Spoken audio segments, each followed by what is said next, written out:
Hi there. Welcome. Thank you, truly, for clicking on this video. I know there are thousands of stories waiting to be told, so it means a lot that you've chosen to spend a few moments here with this one. I don't know where you are right now. Maybe lying in bed, phone in hand, trying to quiet the noise inside your head. Or maybe you're just looking for something calm, something slow, something that lets you breathe again. Whatever brought you here, I'm glad you came. This story isn't loud. It doesn't rush. It simply asks you to listen, to follow gently, and maybe, if the words find you at the right time, you'll feel something too. If at any point this story speaks to you, if it stirs something, a memory, a sadness, a strange warmth, or even just the urge to keep listening, then please consider leaving a like, sharing a thought in the comments, or subscribing. It helps me keep telling stories like this for listeners like you. Now, take a deep breath, let the noise fall away, and come with me to another time, to a different kind of morning, to a room that didn't know how to love. You wake to the smell of mold, sweat, and the kind of damp that doesn't just cling to the walls, it climbs into your skin and stays. Your cheek is pressed against something scratchy, straw, maybe, or just the sackcloth that pretends to be a mattress. Either way, it's wet. Always is. You don't open your eyes right away, because there's nothing worth looking at. The darkness here isn't just the absence of light. It's thick, brown, like it has weight. You know where everything is without seeing it.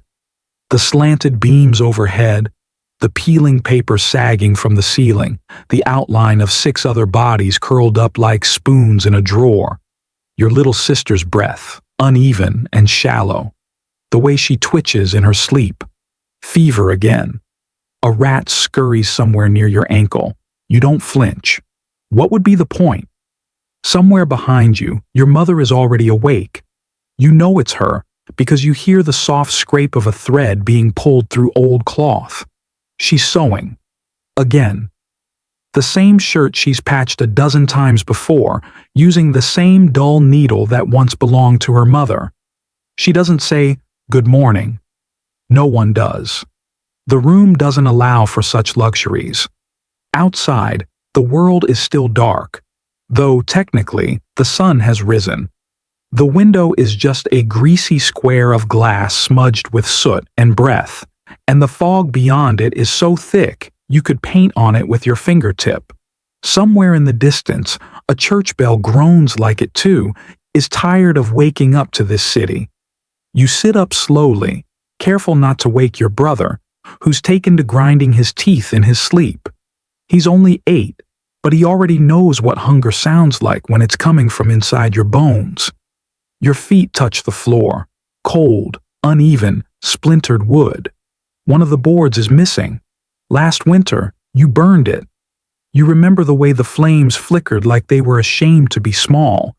It didn't warm the room, not really. But it gave you 10 minutes of light, and that was something. Your mother sighs. It's a sound you know well. Not frustration, not sorrow. Just continuation, she says without looking up. Your sister's hotter than last night. You nod. Not because you agree, but because she already knows. The girl in the corner stirs beneath a blanket that used to be a coat. Her lips are dry. You see a small crust of blood near her nose. "I'll get water," you say. Your mother doesn't answer. You reach for your boots. They're stiff with cold and something else. Something that never really dried. You slip them on anyway. The heel of your left one has a hole. If it rains today, and it will, you'll feel it. You step over the others, careful not to make noise.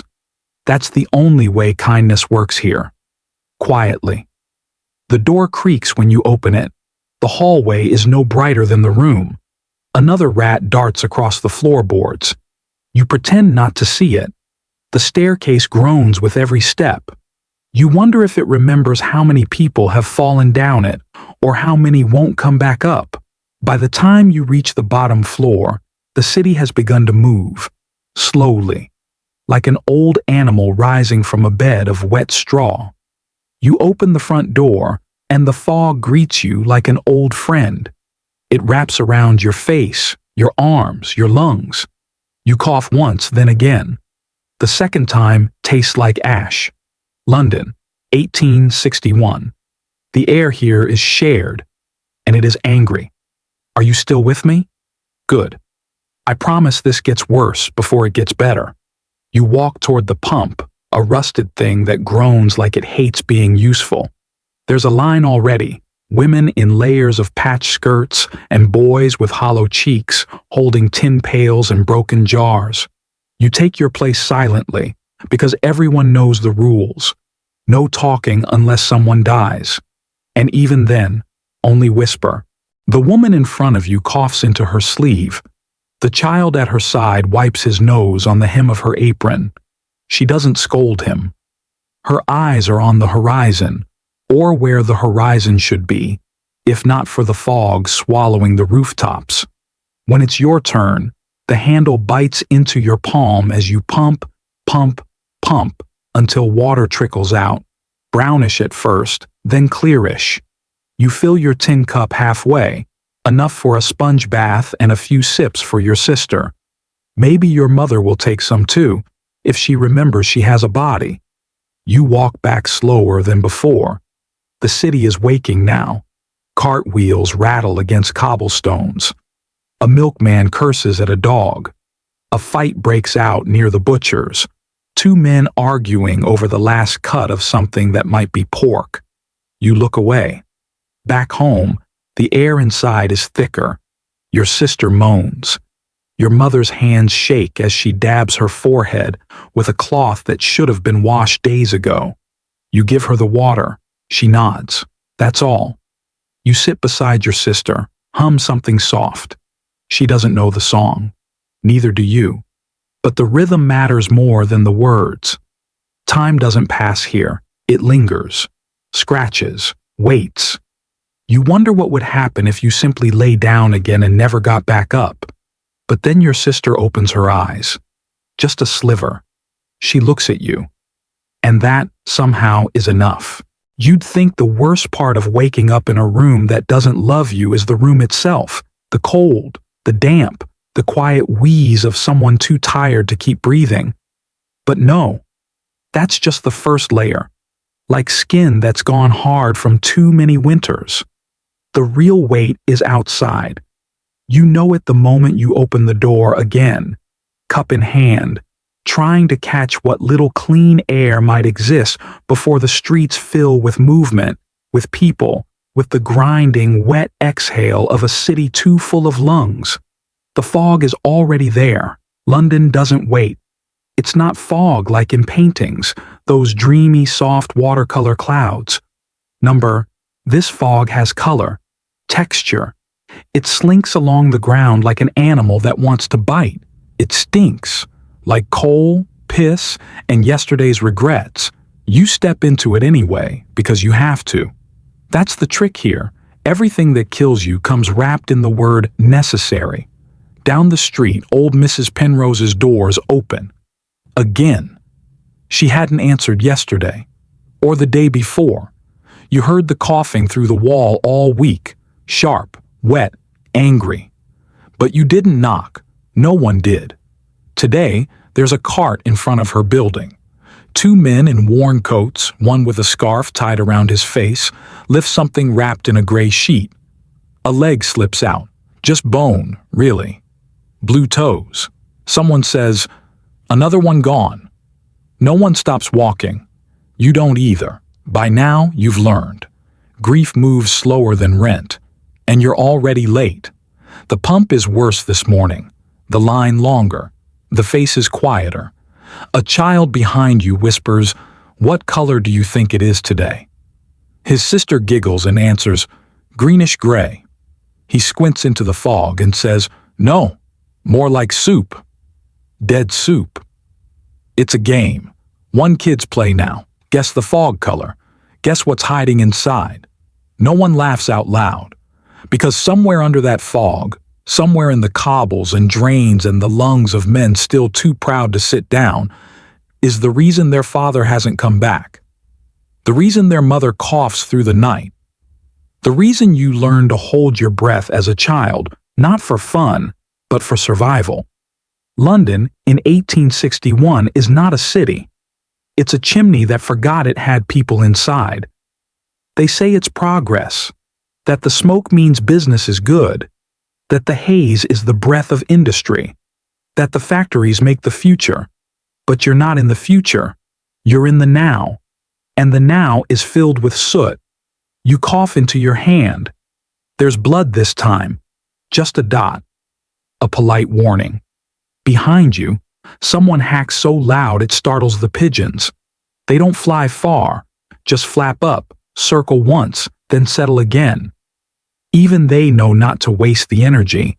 The pump wheezes, water comes out slower, thicker, like it's tired of doing the work. You fill the cup. It tastes like rust, but it's wet. That's all you need. You pass by a man sitting against a brick wall, legs stretched out, hands stained with something darker than coal. He's got a cloth over his mouth, but he's not coughing, just staring, blank-eyed. You wonder if he's asleep or dead, but you don't check. Because again, you can't carry grief and water at the same time. At home, your mother's bent over the stove, or what's pretending to be one. Just bricks and firewood, barely holding together. She's boiling water, not to clean, to thin the tea. She doesn't look up when you come in, just nods toward your sister. She won't drink, she says. You crouch. The girl's eyes are open, but not seeing. Her lips are moving, just barely. You touch her forehead, still hot, still burning. Tell her a story, your mother says, voice thin. What kind of story? The kind that doesn't lie. So you begin. You tell her about the fog, about the kids guessing colors, about the pigeons and the pump and the man with coal for skin. She doesn't laugh, but she blinks. You keep going. You talk until your throat burns, until the air itself seems to lean in and listen, until your sister finally takes the cup from your hands and drinks. Only a sip, but it's something. Outside, a bell rings. Far away. Another shift. Another factory. Another call to lungs already tired. You don't move. You watch the fog press against the window. You hear your neighbor cough again. You notice the soot on your own fingers and wonder if it ever leaves, or if it just becomes part of who you are. And for a moment, just a moment, you want to scream, but you don't. Because here, screaming means you've lost. Instead, you take another breath. Shallow. Careful. As if the air might bite back. Are you still with me? Good. Because this city isn't done with you yet. You wake up hungry. Not the kind of hunger that comes after skipping a meal or forgetting dinner. This is deeper, older. It settles in your bones like a memory you can't shake. It doesn't growl anymore. It whispers. You're still here, still empty. Your sister is asleep again, which is a blessing. Hunger doesn't hurt when you're unconscious. Maybe that's why she sleeps so much now. Maybe that's why your brother pretends he's dreaming even when he's wide awake. The floor is colder today. Your feet stick slightly when you move, like the wood doesn't want to let go. Maybe it's the damp. Maybe it's the fact that your body is too light and the world wants to make sure you don't float away. Your mother is already up. She's sitting by the cracked stove, boiling something in a tin pot that used to be shiny before the rust took it. You know what it is without asking. Tea, if you can call it that. There are no leaves left, just hot water, colored faintly by the ghost of yesterday's brew. She pours it into 4 cups, none matching, and breathes gently across each one to cool them. You watch her hands, the way they tremble, the way her thumb traces the rim of each cup before she passes it on. This is what love looks like here, quiet, measured, warmed by breath. You take your cup. It burns a little, but you hold on. Your brother eyes the cup like it's gold. He waits for your mother's nod before taking his. When he sips, he closes his eyes, just for a second, like he's trying to remember a flavor that isn't there. On the floor, your sister stirs. Her face is pale, lips cracked, but she smiles when she sees the cup waiting for her. You give her your crust of bread. It's small, hard at the edges, more air than food. But she takes it with both hands and says, "Thank you," like it's a feast. You don't tell her that was supposed to be your breakfast, because you don't need breakfast, not really. You've trained your stomach to expect silence. There's a knock at the door, not sharp, not urgent, just there. Your mother opens it slowly. Outside stands a boy, maybe 10, shirt too big, shoes too small. In his hand is a lump of something brown. "Trade?" he asks. Your mother looks at it, then at him. "What is it?" "Potato," he says. You can smell it from across the room. It's rotting, but it's still food. She sighs, reaches into her apron, and pulls out half a button, a stub of candle, and a bent nail. The boy considers, then takes the candle and runs. You don't ask where he got the potato. You don't ask why he's alone. You just close the door and listen to the silence he leaves behind. Later, outside, the street is louder. People shout, not with words, with needs. Someone down the alley screams about a stolen loaf. Two men wrestle over a sack that smells like old onions.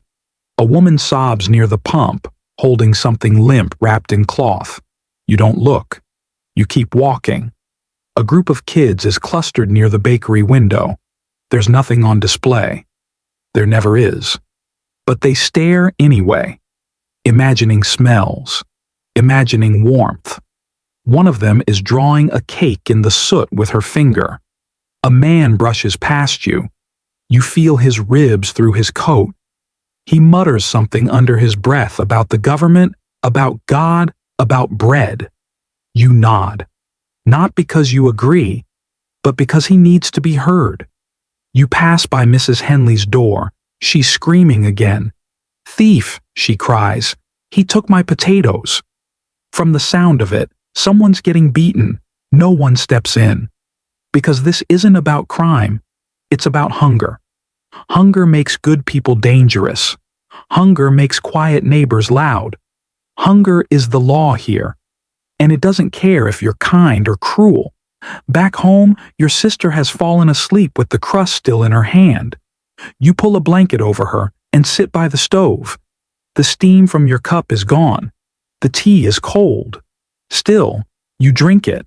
You step outside, and the city greets you like a punch in the chest. It's not just the cold, not just the wet. It's the street itself, alive, breathing, snarling beneath your feet like it resents your presence. The kind of street that doesn't want to carry you, it wants to swallow you. The cobblestones are slick with something dark and nameless. It isn't just mud. It's the memory of everything the city's tried to hide. Horse dung, human waste, rotten meat water from butcher stalls, blood that no one bothered to wash away. You step carefully, but your boots still sink. The filth reaches your ankles, and it doesn't let go.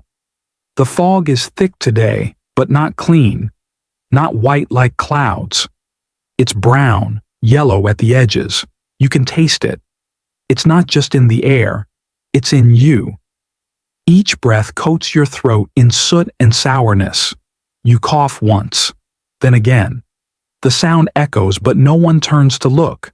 A cart rolls past, wheels squealing against the stone, the horse too thin for the weight it's pulling. Its hooves slip. The driver swears and lashes it hard. The sound cracks through the fog. Somewhere behind you, someone groans. But it might just be the city again. You walk faster. A scream slices the air. At the corner, a woman lies crumpled in the gutter, her skirt tangled around one leg, mud splashed across her face. Her bonnet's missing. Blood trickles from her scalp. She must have been hit or dragged. A carriage wheel spins beside her, but no one stopped to help. They step over her like she's part of the road. You want to move. You want to do something, but your feet stay rooted, not from fear, but from knowing. Knowing that stepping in won't change the outcome. That in this city, kindness is a luxury paid in bruises. The woman doesn't move. You move on. Two boys rush past you, barefoot, laughing. One holds a dead pigeon by the neck. Dinner, maybe. Or something to sell. You don't ask. You just avoid the splash when they dart through a puddle that isn't just water. You pass the newspaper boy on the corner, his voice cracking as he shouts headlines that no one buys. Cholera death in Spitalfields. Factory fire kills 7. He coughs halfway through his sentence. A wet, rattling thing. He wipes his mouth on his sleeve and keeps shouting. Queen visits Manchester. No one stops. They've heard it all before. A fight breaks out across the street. 2 men, fists flying, rolling in the filth. A third jumps in, not to stop them, but to take something from one of their pockets while they're down. A constable watches from a distance, then walks the other way. You duck into a narrow alley for a shortcut. The walls are close, dripping. You hear rats before you see them. One runs over your foot. You don't react. They don't bite if you don't threaten. Halfway down, you see a child squatting behind a crate. Eyes wide. No pants. Just skin and shiver. The crate smells like urine and cabbage. You nod at him. He doesn't nod back. Just stares. You reach the next street. A man with no shoes is selling matches from a broken box. You have nothing to give.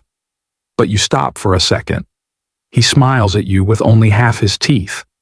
Fog'll eat us all one day, he says, like it's a joke. You smile back, because what else is there? The church bells ring noon. The sky doesn't change. It hasn't been morning or afternoon or evening for hours now. It's just London. A city suspended in smoke and silence, broken only by screams, wheels, and the occasional song sung off-key by a drunk who forgot he's poor. You keep walking. There's a street ahead where 3 children are dragging a sack full of coal, except it's not coal. It's bricks stolen from a collapsed wall. One of them drops his end. The sack bursts. They scramble, screaming at each other, shoving harder. They don't notice the carriage coming. You do. But you're too far. The driver doesn't slow. You turn away before the sound hits, not because you're heartless, but because you've learned how to survive here. And survival means not hearing everything, not seeing everything, not letting everything matter. You take another breath. It tastes like soot, but you're still standing. And here, that counts for something. You've heard it said that work builds character, that toil is noble, that the poor are poor because they're lazy. But that's not what you see, not what you live. Here, in this corner of London, work doesn't build anything but calluses, coughs, and broken backs. It chews you up from the inside, slowly, methodically, like it's doing you a favor. The brickyard is already awake when you arrive. Steam rising from the pits. The foreman shouting as if it's the sound that keeps things moving, not the dozen children hauling carts twice their size. You blink the soot from your eyes, step over the cracked slates, and take your place beside a boy named Eli. He's 12, or maybe 10. It's hard to say. He's missing 2 fingers on his right hand, lost them to a slipped brick last summer. The foreman looked once, muttered, "Careless," and walked off. Eli came back the next day, because what else could he do? He nods at you, doesn't smile. No one smiles in the yard. Smiling wastes breath. Your job is simple: carry, stack, repeat. The bricks are warm when fresh, sharp-edged, dusty. Your arms burn after 10 minutes. Your back tightens. After an hour, your shirt clings to your ribs, wet with sweat and grime. You keep going. Around you, men grunt. Boys grunt. A woman with a twisted ankle hobbles between carts. A girl with a cough that never left her presses a cloth to her mouth between shifts. The cloth is red now, no one mentions it. Someone collapses near the kiln. The foreman doesn't stop shouting. The bricks don't stack themselves. You shift loads in silence. The weight of the city's hunger balanced on your spine. Time stretches, bends. Your world becomes a rhythm. Lift, walk, drop, return. Lift, walk, drop, return. By mid-morning, your fingertips are raw. A blister breaks open. You suck the blood between your teeth. It tastes like rust. Like the railing at the boarding house. Like your tongue after a long night of breathing the factory's air. A bell rings. Not to signal rest, just shift change. The new team arrives. You step aside. You don't head home, because home doesn't mean rest. You stop by the tailor's shed down the lane. Not for clothes, you have no coin. But to check on old Mags. She's there, as always. Bent over a patch of navy wool, hands shaking, needle trembling in the gloom. Her back never touches the chair. She sews from memory now, hasn't seen clearly in years. But she's fast, always fast. The woman beside her died 2 nights ago, just leaned back and never sat forward again. No one removed her for hours. They were behind on the order. You sit beside Mags and offer to thread her needle. Her fingers are cold. She doesn't thank you, just keeps going. That's thanks enough. A scream cuts the air from the next block. You don't move. It's not your block. At the textile mill, the looms rattle like thunder. You've worked there too. The din's so loud it buries thought. The windows nailed shut. The floorboards coated in fibers that dry your throat and stick to your lungs like lint in a pipe. Your cousin worked there. His sleeve got caught in the gears. It pulled half his arm before someone shut the machine down. He doesn't work anymore. He watches now, from the alley, with a cup. You saw him yesterday. He waved with the hand that's still whole. You didn't wave back. There are screams in the factory too. Not from pain, but from rhythm. The kind of scream that keeps the mind awake. A chant against collapse. No one talks. There's no time. You pass a boy you knew when he was smaller. Now he limps. A horseshoe fell on his foot in the blacksmith's last month. They wrapped it in cloth and told him to walk it off. He did. Still does. You don't remember his name? Just the way he used to hum while sorting nails. You try to remember his tune now. You can't. Near dusk, you walk past the match girl's barracks. You hear coughing, deep, rattling, thick. Phossy jaw, they call it. From the phosphorus. The way it eats into bone. The way it glows faintly in the dark. You think of teeth falling out. Of cheeks that never heal. The girls laugh anyway. They always laugh. Because laughter feels better than silence. Because silence is what death sounds like. You reach the river by evening. The dock workers are still at it, lifting crates from ships that creak like they remember better ports. One man curses in Italian, another spits blood and wipes his mouth like it's nothing. No one here retires. They work until they vanish. Until one day, someone asks, "Where's Tom?" And the answer is just a shrug. You sit on the ledge, legs swinging over the black water. The Thames doesn't smell worse than usual today. That's a blessing. You look at your hands, raw, cracked, bruised.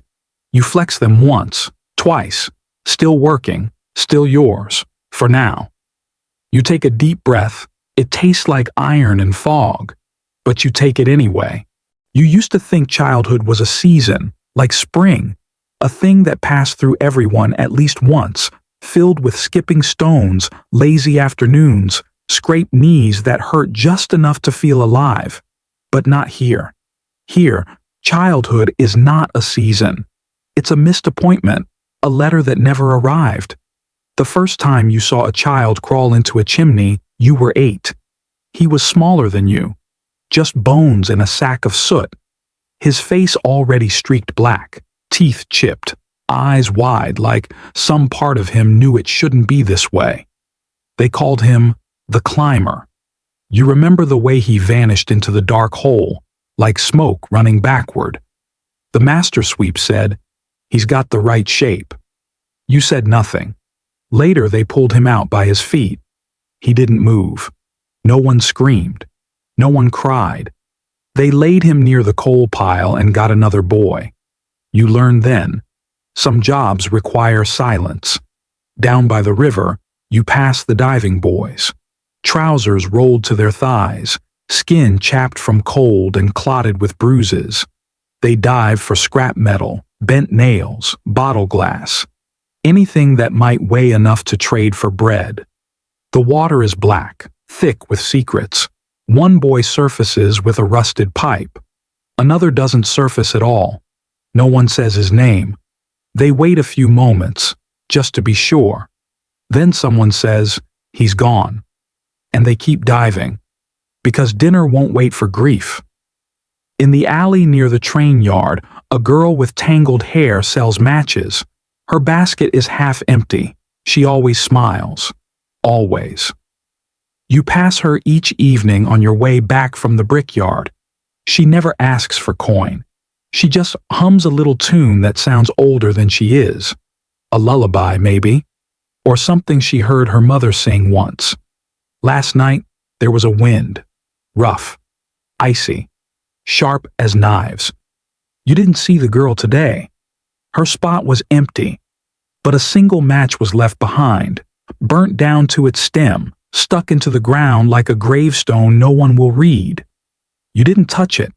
You just walked past and whispered, "Goodbye." Children here don't have stories. They don't get beginnings, middles, and ends. They just appear and then vanish. Some work in the mills, threading yarn through machines taller than grown men. They lose fingers, lose hearing. They learn to bleed quietly. Others roam the streets with trays of pins or pots of polish, knocking on doors too grand to open for them. Sometimes a kind hand drops a penny.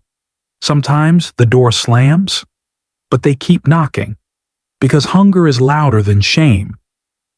You once met a boy named Finch. He shined shoes near the opera house. He said he wanted to see a play one day. Said he'd sneak in when no one looked. He never did. Last week, you saw his cap in the gutter. It was torn. But you knew it was his. You didn't ask. There's a girl who carries bricks, no older than 6. She walks like an old woman, hips tilted, back bent. She never speaks, just grunts when someone gets in her way. Her arms are always trembling, but the bricks stay in her hands. There's a boy who sings in the taverns at night, a voice too pure for this place. He sings for drunks, for coins that miss the hat, for warmth he'll never keep.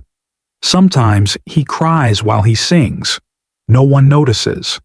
They just ask for another song. You wonder sometimes what games children played before this city swallowed their names. What laughter sounded like when it didn't echo off brick and smoke.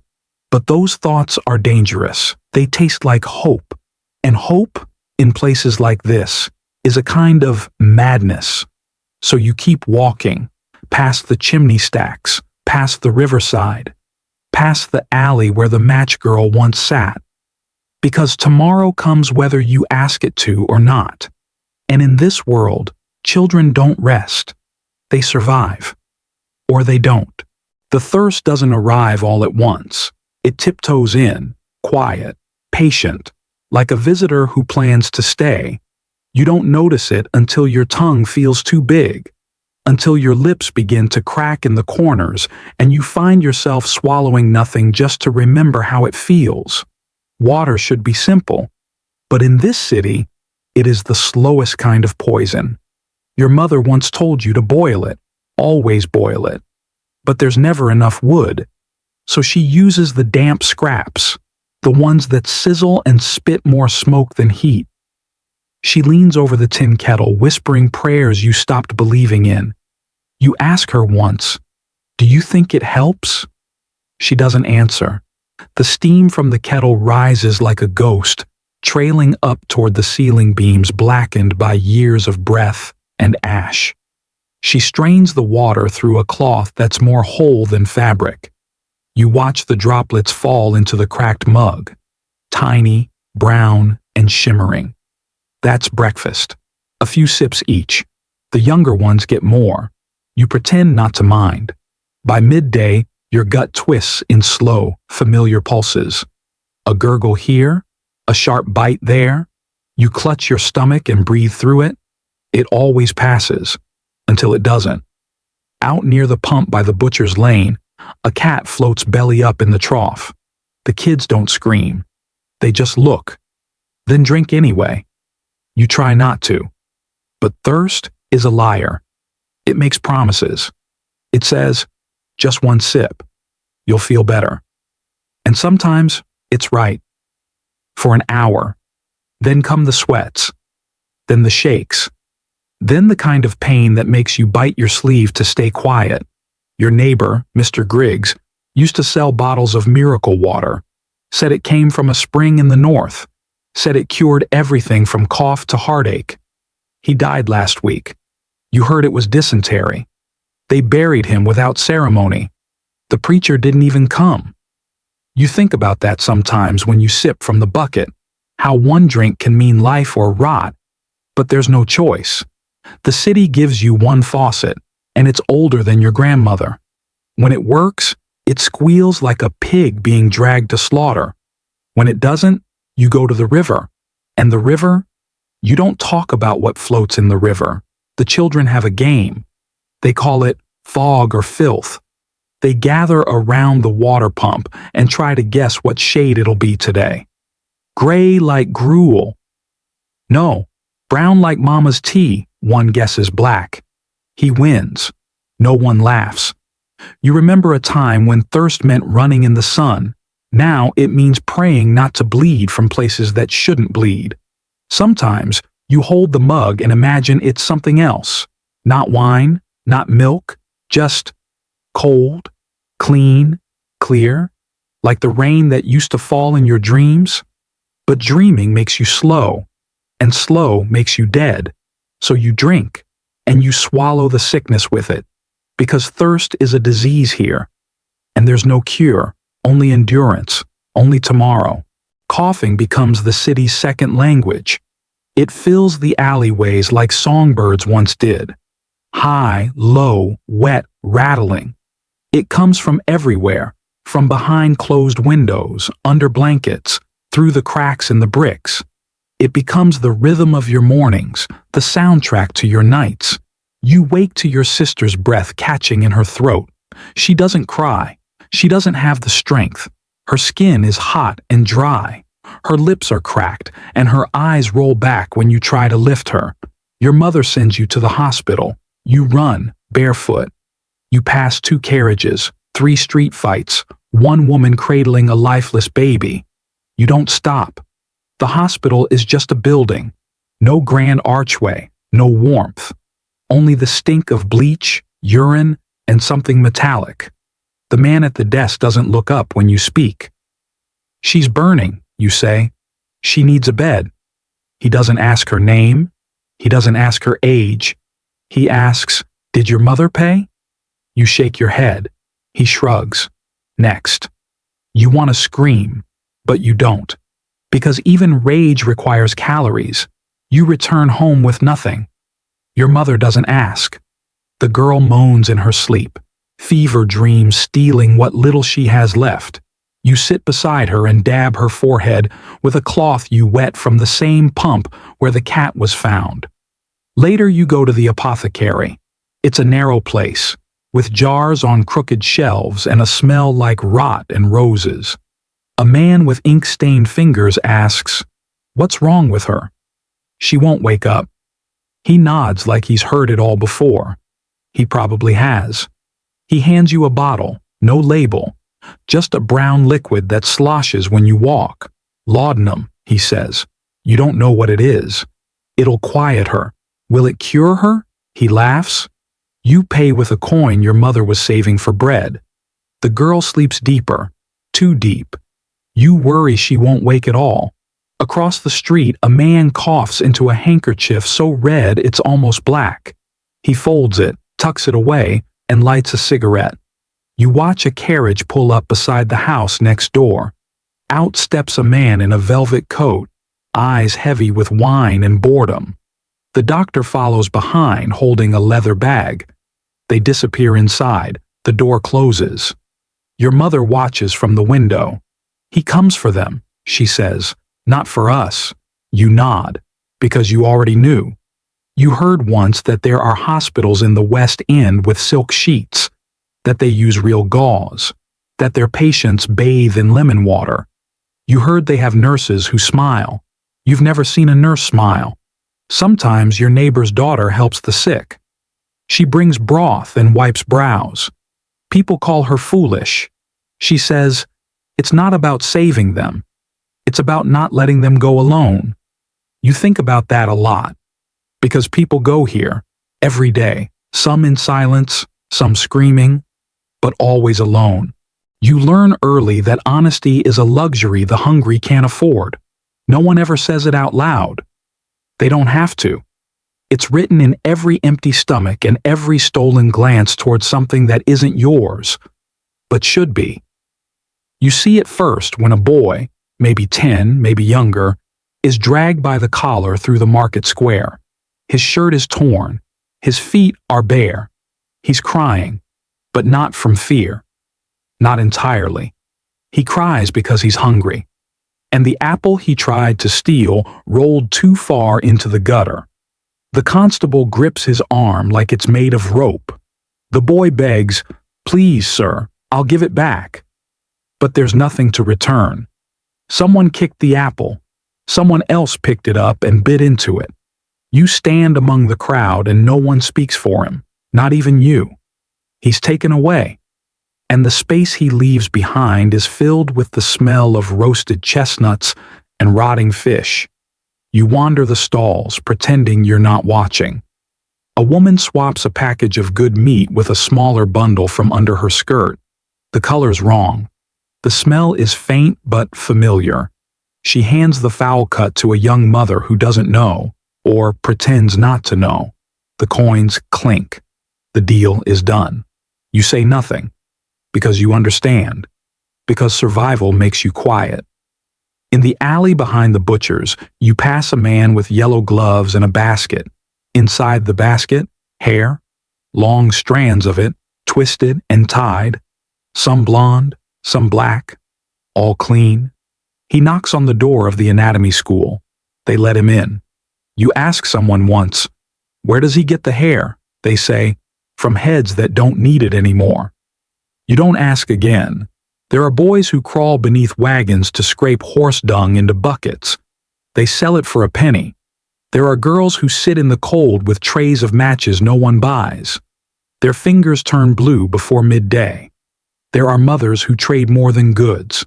Their dignity for bread. Their silence for coins. And then there are those who become shadows. Pickpockets, cut purses, ghosts in daylight. You meet one in the stairwell of your building. She's no older than your sister. She asks if your mother still sews. You nod. She offers 3 buttons and half a bar of soap for a patch on her coat.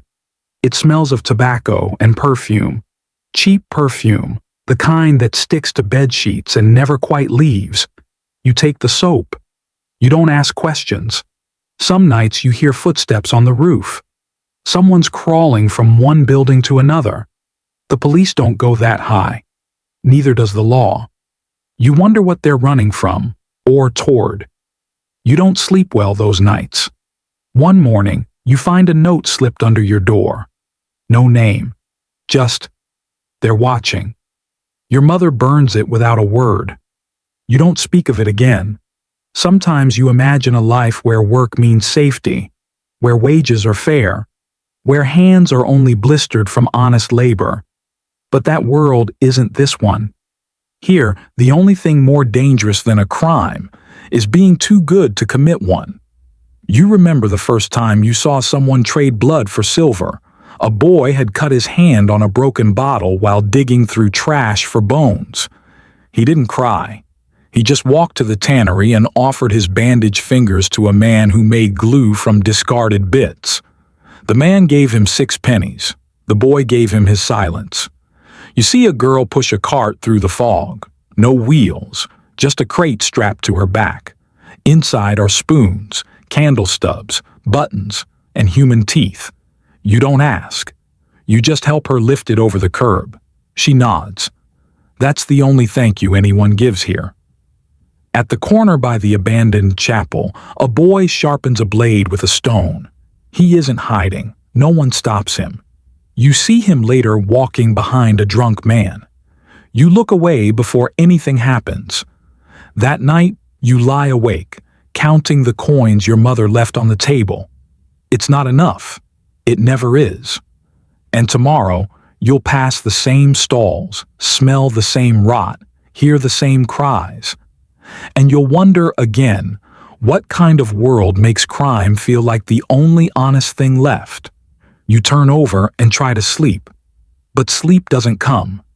Just the sound of footsteps overhead, and a voice in your head that whispers, "Survive, survive, whatever it takes." Night doesn't fall, it watches. It slips in like a secret, wraps around corners like a stray thought, and settles into the bones of the city with a weight you can't quite name. The lamps flicker, but they don't fight back. The fog returns, not as a curtain, but as a witness. It blurs the lines between stone and shadow, between what moves and what pretends to. You step outside because the air inside is too still. The kind of still that makes your ears ring, as if the house itself is holding its breath. Your mother murmurs in her sleep, a name you don't recognize. Your sister hasn't stirred since morning. So you pull on your coat, thin, but it still counts as a barrier, and walk into the silence. A woman walks ahead of you. Her steps are careful, clutching the ground like she doesn't trust it to hold her. She's alone, wrapped in a shawl so tightly, it's as if it might keep the dark from seeing her. You can feel the tension in her spine, even from a distance. Then you see him. He's not walking with her, just behind.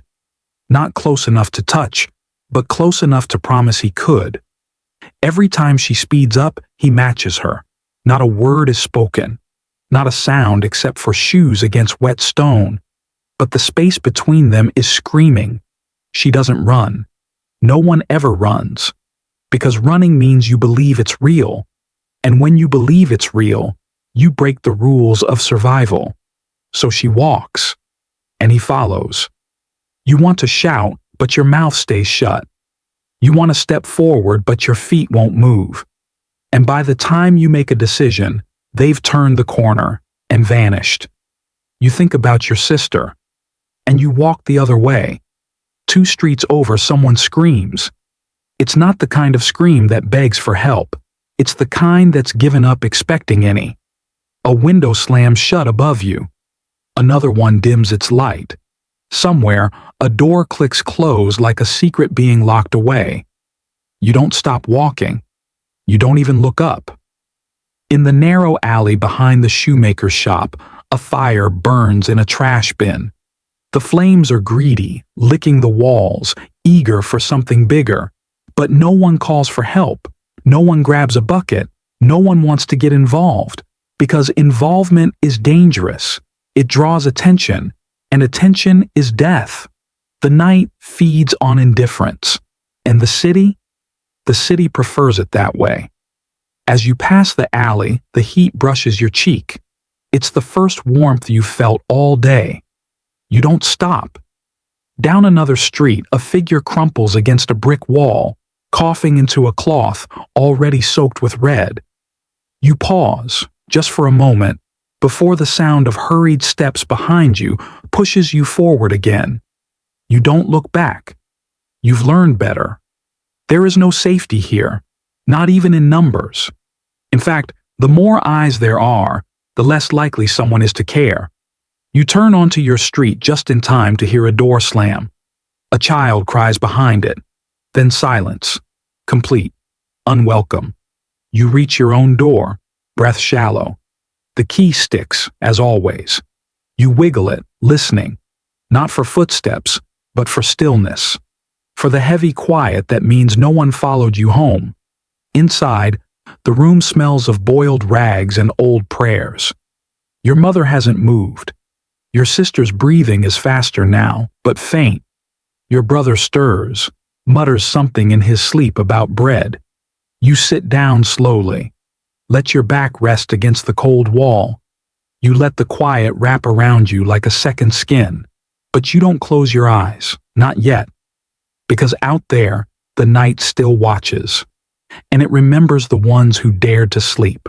The candle is not meant to last the night, but she lights it anyway. One hand shields the flickering flame from the draft that slips through the cracks in the wall. The other threads a needle that no longer listens to her fingers. She stitched the same hem 4 times now, not because it needs it, because she needs to keep going. Her hands are cracked, palms stained from years of boiling laundry, from scrubbing floors no one ever thanked her for. The fabric she holds is someone else's. It always is. The better fabric, the finer thread, the buttons still intact. She'll mend it beautifully. She always does.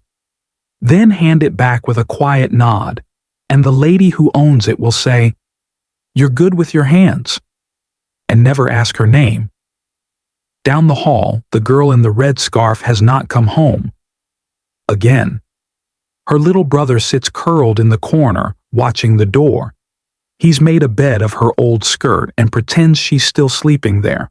The landlady says she's out working, and the butcher boys say worse, but no one dares repeat the truth in daylight.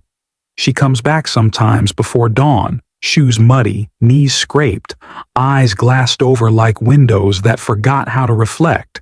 And in the silence, she kisses her brother's forehead and counts the coins like prayer beads. "Tomorrow," she whispers. "Tomorrow, I'll have enough." But tomorrow is just another promise the city has no intention of keeping. Women fill the cracks this city leaves behind, quietly, relentlessly.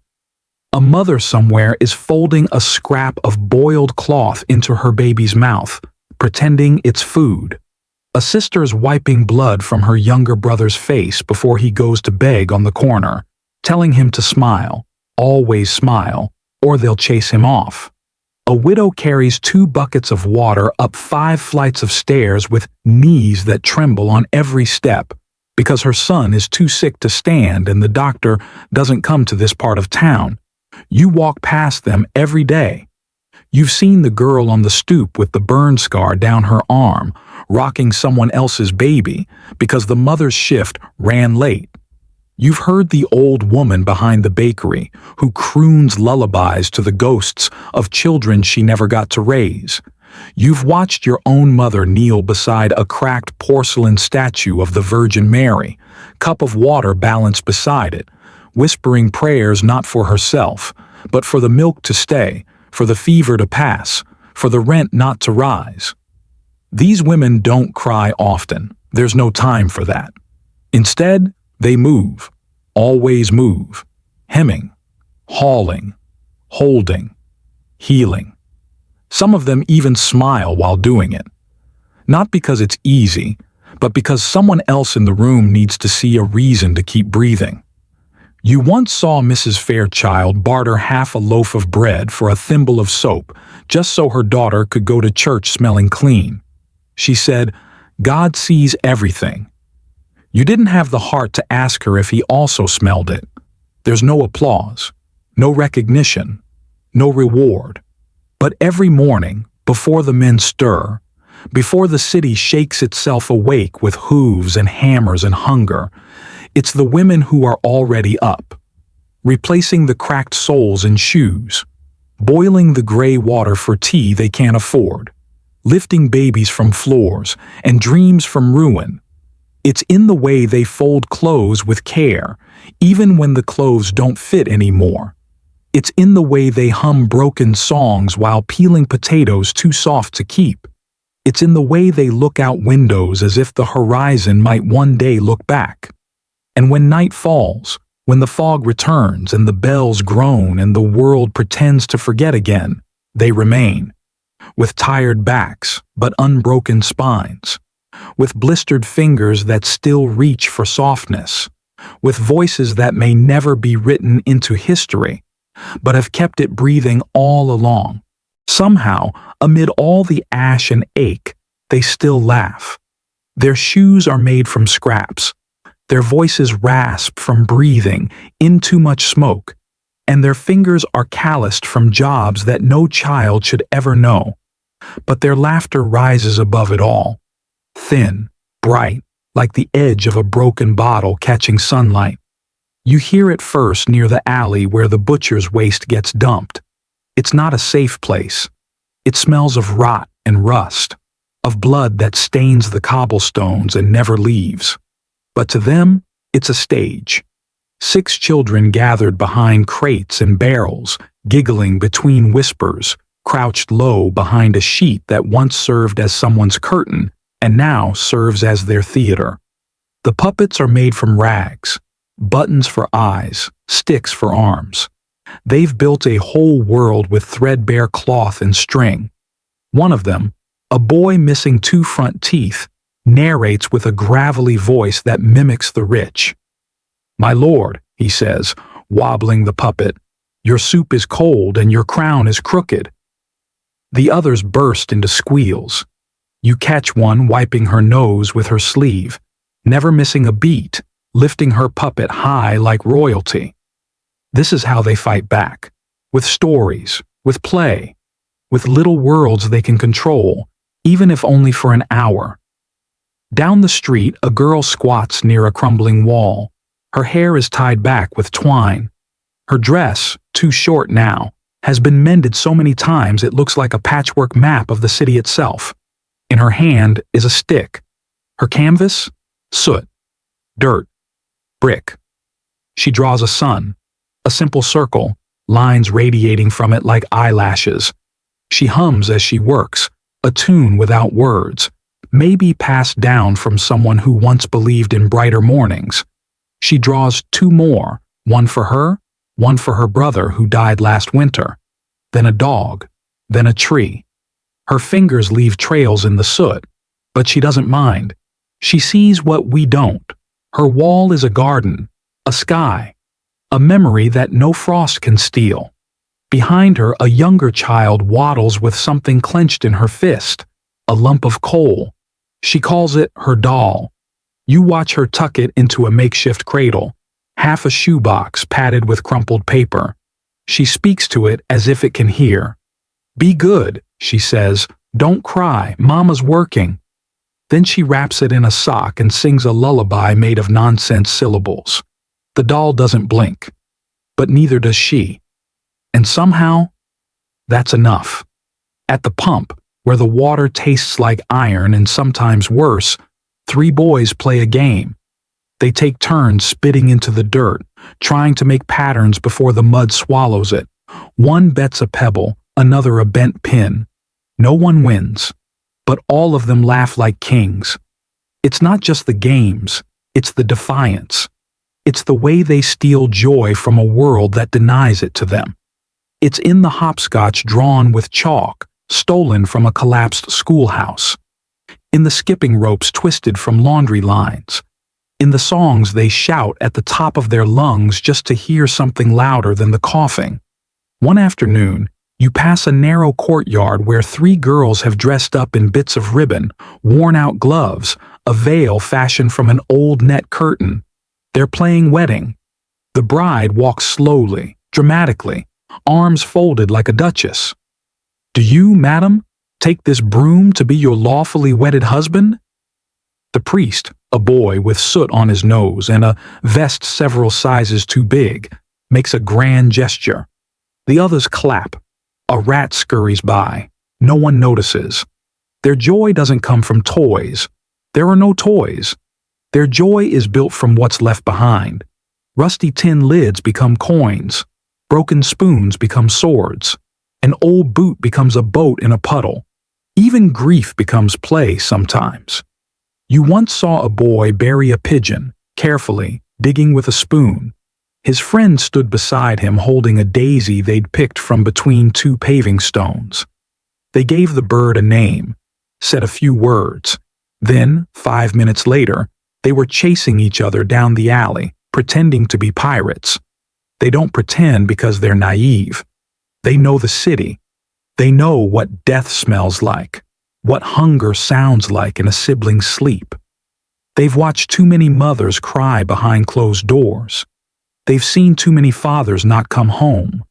But still, they draw sons. They tell stories. They laugh at the wind.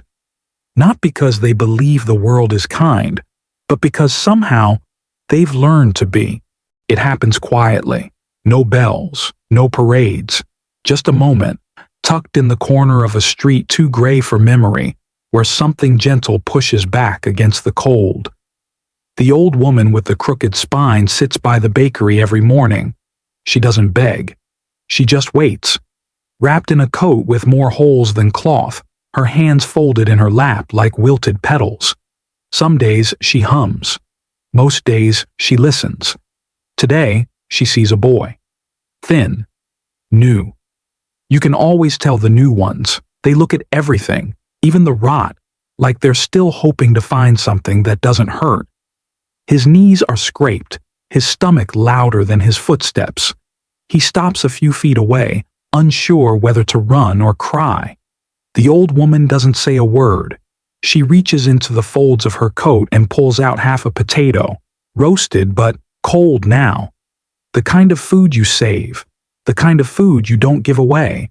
But she does. Holds it out with a hand that trembles just slightly, not from fear, but from hunger. The boy takes it, wide-eyed, like it's the crown of England. She smiles. Just once. Then closes her eyes again. It's not charity. It's rebellion. Because in a city that teaches you to take, to hoard, to survive by stepping over someone else's bones, giving is resistance. A man locks his pub early tonight, not because of trouble, but because of the drunk curled against his steps, face pressed to the stone like he meant to sleep there. The man sighs, pulls the key from the door, and nudges the sleeper gently with the toe of his boot. "Come on then," he mutters, half annoyed, half tender. He doesn't know the man's name, doesn't ask.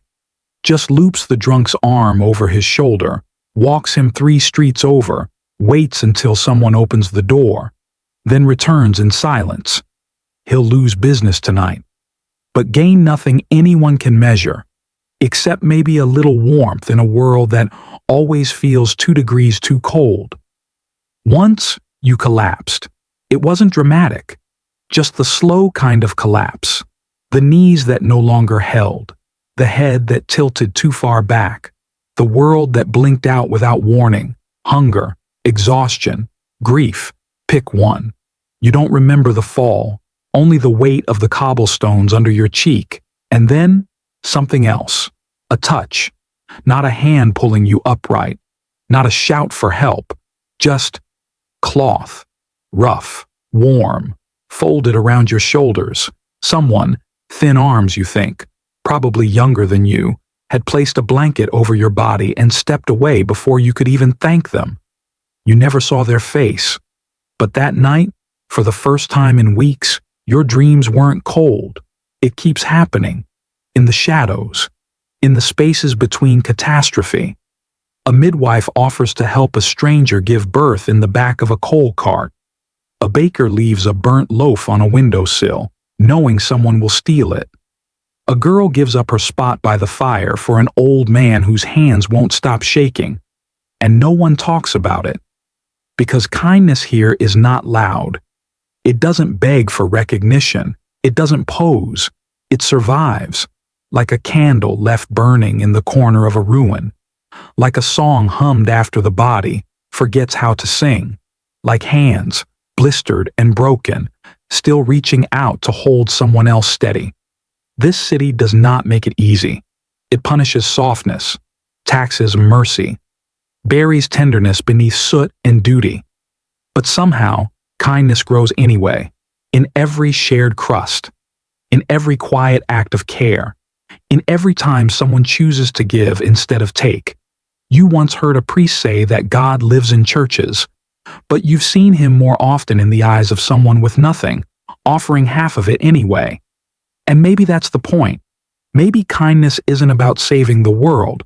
Maybe it's just about lighting a single match and refusing to let the dark win today.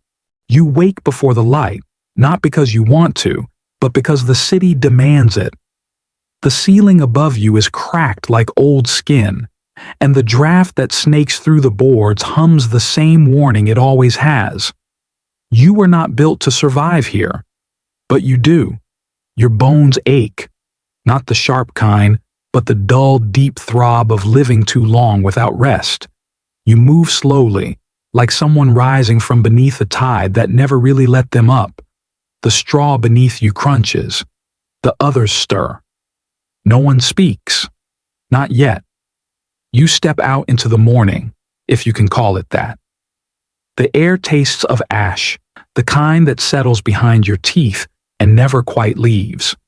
Fog clings to the street like regret. You pass shadows shaped like people and people shaped like shadows. No one looks up. No one greets you. There are no welcomes in a city that would rather forget you exist. But you walk anyway. Not because there's hope. Not because you believe something better is waiting. You walk because it's what you've always done. Move forward, one splintered step at a time, with lungs that barely hold warmth and hands that no longer remember softness. Your breath forms a ghost in the air. You watch it vanish. Then do it again. Each exhale is a small rebellion. Each inhale is a whisper. I'm still here. Someone coughs behind you, wet, violent. No one turns around.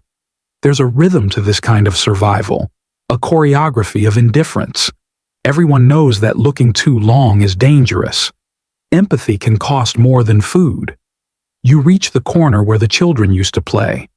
It's quiet now, just a scrap of cloth tied to a rusted pipe. A marker. You don't ask who it's for, you already know.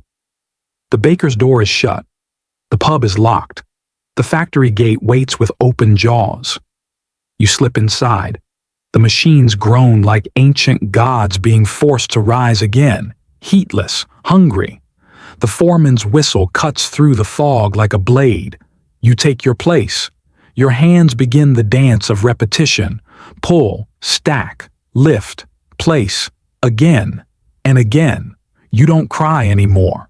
That left you years ago with the last thing you dared to name as your own.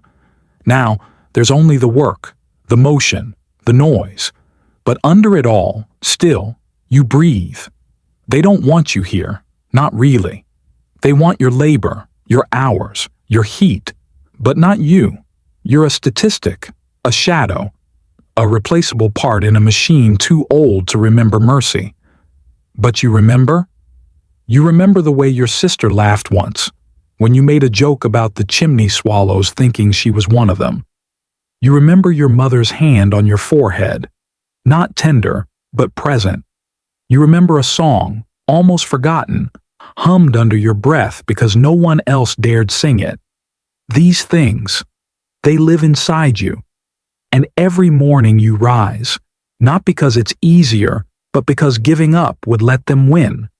The ones who built the city to crush you.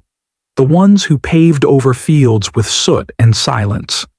The ones who decided that warmth is a luxury and dignity a sin. They don't notice you. Not really. But you notice yourself. You notice how your feet still find the path, even when the road is gone.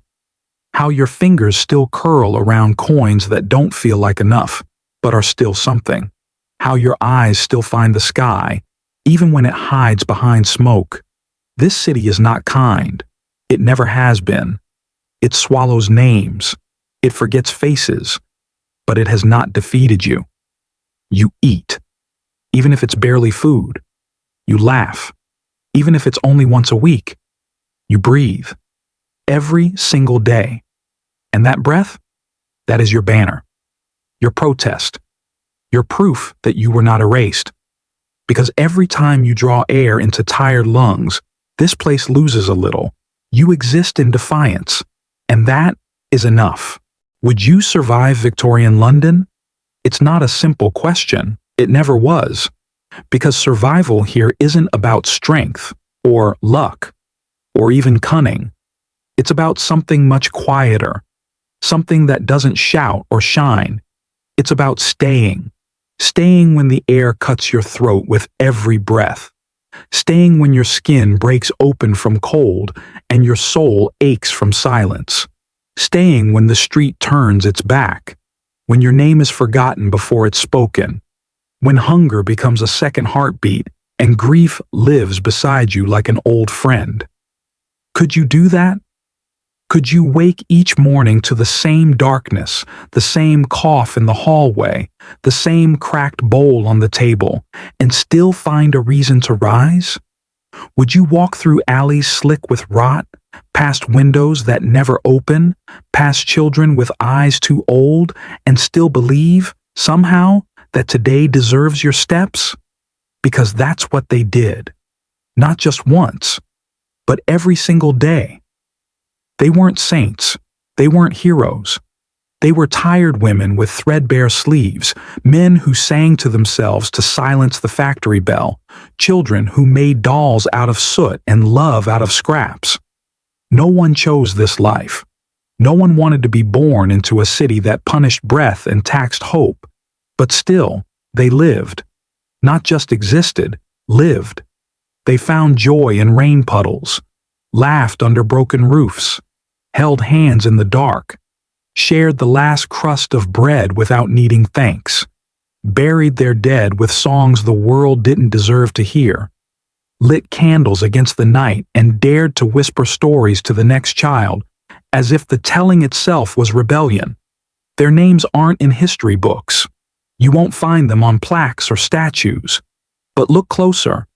Look at the bricks, the soot-streaked glass, the way the city still breathes, even now. You're here because of them. Their hands built what you stand on. Their pain made space for your comfort. Their silence carved out the shape of your voice. And maybe that's the point. Maybe survival isn't about escaping. Maybe it's about leaving something behind. A whisper, a warmth, a way through the dark. So, would you survive Victorian London? Maybe not. But they did. And that, somehow, is enough. Because in the end, the city did not swallow them whole. They became part of it. And now, so have you. And now, we've reached the end of our journey. From the cracked ceilings of a forgotten room, to the soot-choked streets, the silent resilience of women, the laughter of children with empty pockets, and the quiet rebellions that stitched life into a city that often didn't care if you lived or died. Thank you for walking every step with me. This wasn't an easy story, but it was a true one. And maybe, in some strange way, by listening, by remembering, you've helped keep those voices alive, the ones history left behind, the ones that mattered anyway. If this story touched you, even just a little, thank you for being here, truly. Your presence matters more than you know. I hope you'll join me again. There are many more stories waiting. Stories of shadows and sparks, of strength hidden in silence, of people like you and me, just trying to keep breathing. Until next time, take care of your breath, your warmth, your small kindnesses. They're more powerful than you think. And from the bottom of my heart, thank you for listening. I'll see you in the next one.